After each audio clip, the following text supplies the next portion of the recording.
More than at any time in recent history, independent voters are showing up in vast numbers, signifying a real distrust and dislike of anything that smacks of standard party politics. But at present, there will be zero independents on any network television debate stage, which is either the proper thing to do or a slap at what America is becoming, a nation that wants more choices in who will run this country. So let's get to work. He's the founding executive director of the George W. Bush Institute and visiting fellow at the American Enterprise Institute, Ambassador James Glassman. Joined by the associate editor of Sabato's Crystal Ball, the online newsletter and website tracking electoral projections and political analysis, Geoffrey Skelley. Gentlemen, thanks so much for joining us. And Jeff, I'm going to go ahead and begin with you. I have in front of me a quote from one of those who says that we need independence, saying that a rule that has the effect of excluding independence is unfair and harmful to the democracy. Well, is that an overreach or is that dead on?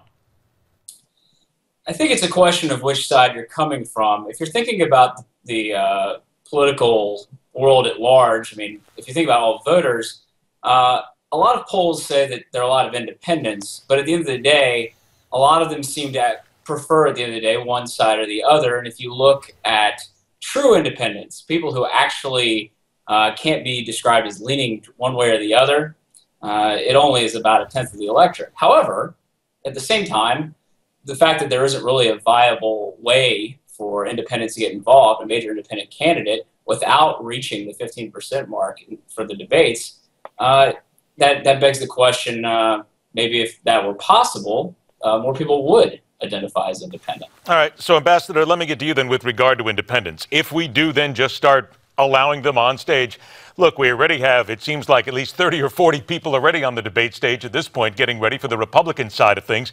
Don't we risk then diluting the message and giving a stage to some people who simply don't deserve to be there?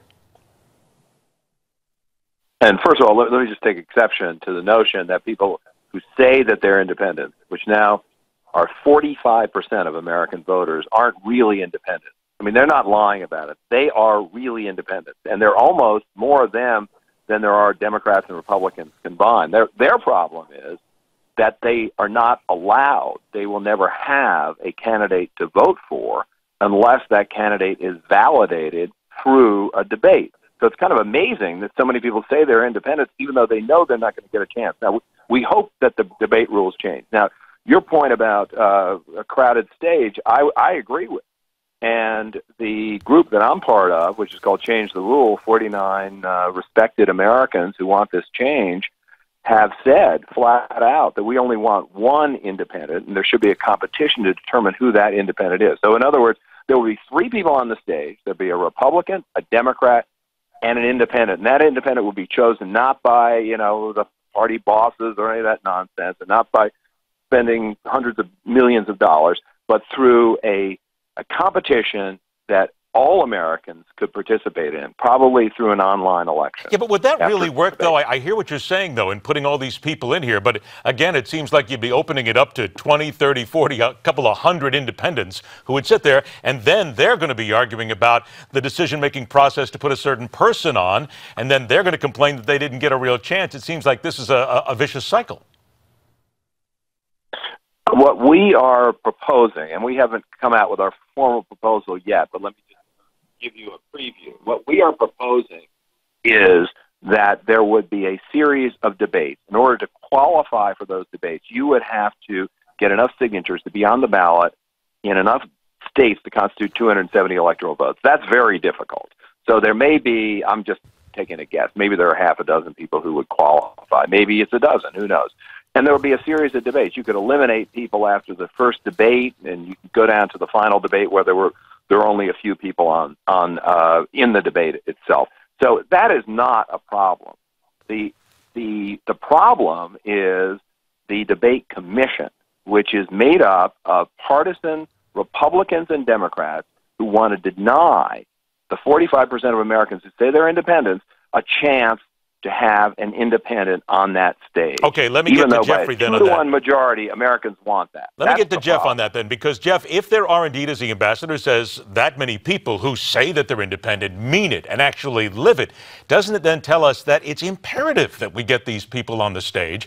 Because so many Americans right now don't want to vote right, they don't want to vote left, because quite frankly, they're sick and tired of the rhetoric that they're getting and a lot of the lies. They want something different.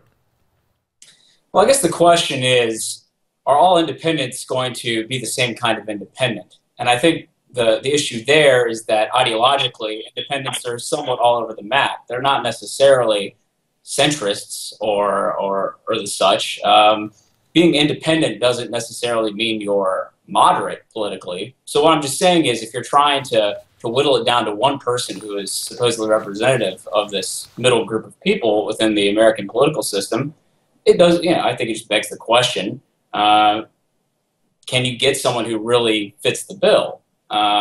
Especially if you're going to use kind of what sounds like a kind of survivor whittling down process. Hey, wait a minute, that's not a bad idea, actually. If we start putting people on an island and see if they can survive, I think we got something here.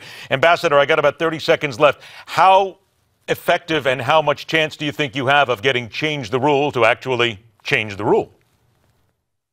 And so it needs to be done by the fall 2016 debates, which means that the commission needs to make a decision within the next month or two. And they have been dragging their feet, but they know that they are under tremendous pressure by some of the most distinguished Americans around, as well as the public in general, which supports this idea by a 2-to-1 majority. My question is this, to Jeff and anybody else who seems to express some skepticism: why would you deny Americans and a choice that they want to have? It just doesn't seem to me that there's any good reason to do that unless you are a partisan Republican or a partisan Democrat, and Americans are not too happy with either party. It's a good question. We'll pose it, and we'll have to talk again. Ambassador James Glassman, Geoffrey Skelley from Sabato's Crystal Ball. Gentlemen, thanks so much for joining us. Coming up next, the political animal, and maybe much ado about Trump nothing.